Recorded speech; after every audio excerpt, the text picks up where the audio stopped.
गांव की उस ठिठुरती सर्द रात में, जहां पड़ोस के घरों से बच्चों के हंसने की आवाजें आ रही थीं, वहीं रामलाल के घर में मौत जैसा सन्नाटा पसरा था।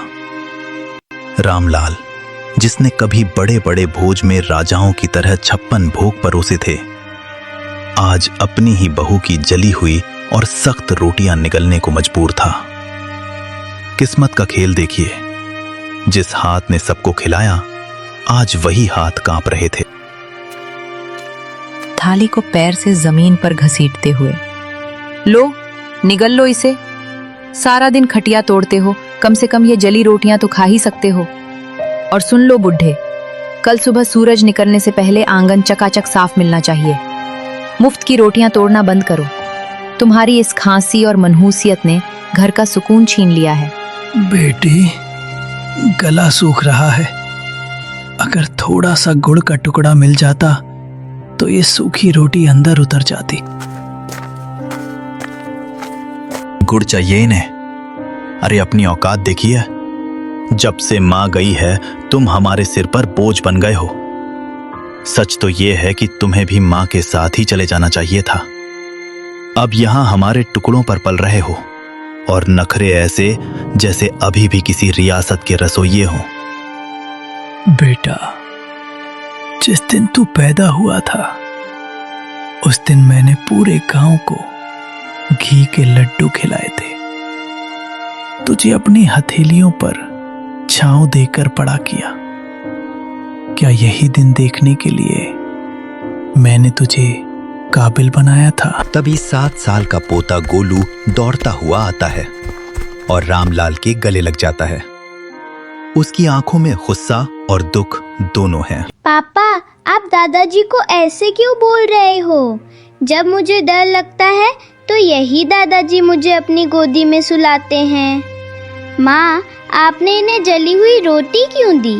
क्या आप मुझे भी बड़े होकर ऐसी ही रोटी दोगी? चुप कर गोलू, तू नहीं जानता, ये बूढ़े लोग सिर्फ परेशानी बढ़ाते हैं। जा अपने कमरे में। नहीं जाऊंगा। पापा, दादाजी बोझ नहीं है, ये तो हमारे घर का आशीर्वाद है।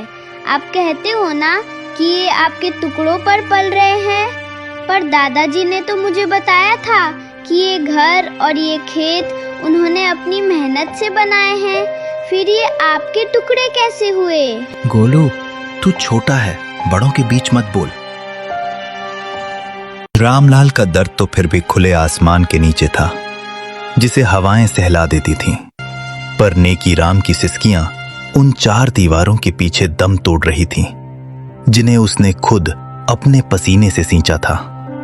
उसका बेटा पवन और बहू शीला ने उसे घर के पीछे एक ऐसे स्टोर रूम में फेंक दिया था, जहां कबाड़ और मकड़ी के जालों के सिवा कुछ न था। उस अंधेरी कोठरी में नेकी राम का वजूद भी उस पुराने सामान जैसा हो गया था, जिसे अब कोई छूना नहीं चाहता। शीला, उफ, कितनी सड़ांध और बदबू आती है इस काल कोठरी से। पवन, कल इस बुढ़े के बर्तन एकदम अलग कर देना। मेरे बच्चों को सख्त हिदायत है कि इनके हाथ का छुआ पानी भी ना पिएं, कहीं कोई बीमारी ना लग जाए। और हाँ, आज इन्हें रात का खाना मत देना, सजा मिलनी चाहिए इन्हें। आज गलती से इन्होंने दीवान खाने के सोफे पर हाथ रख दिया था, सारा सोफा गंदा कर दिया। बेरहमी से कमरे के अंदर झांकते हुए, बिल्कुल सही कह रही हो शीला। पिताजी, आपकी वो पुरानी डायरी और वो टूटा हुआ चश्मा मैंने आज सुबह ही कूड़े के ढेर में फेंक दिया है। अब आपको पढ़ने लिखने की क्या जरूरत? आप बस इस अंधेरे कोने में पड़े रहिए और अपनी मौत का इंतजार कीजिए। हमारी जिंदगी में दखल देना बंद कर दो। बेटा पवन, अपनी जवानी की एक एक पाई जोड़कर मैंने ये आलीशान घर बनाया था, ताकि तू और तेरे बच्चे सुकून से रह सकें। आज उसी घर का एक कोना मुझे नसीब नहीं। आज मुझे ही तू कूड़ा कह रहा है। जिस चश्मे से मैं तुझे पढ़ते हुए देखता था, उसे ही फेंक दिया। तभी नेकीराम की 6 साल की पोती पिंकी चुपके से कमरे में दाखिल होती है।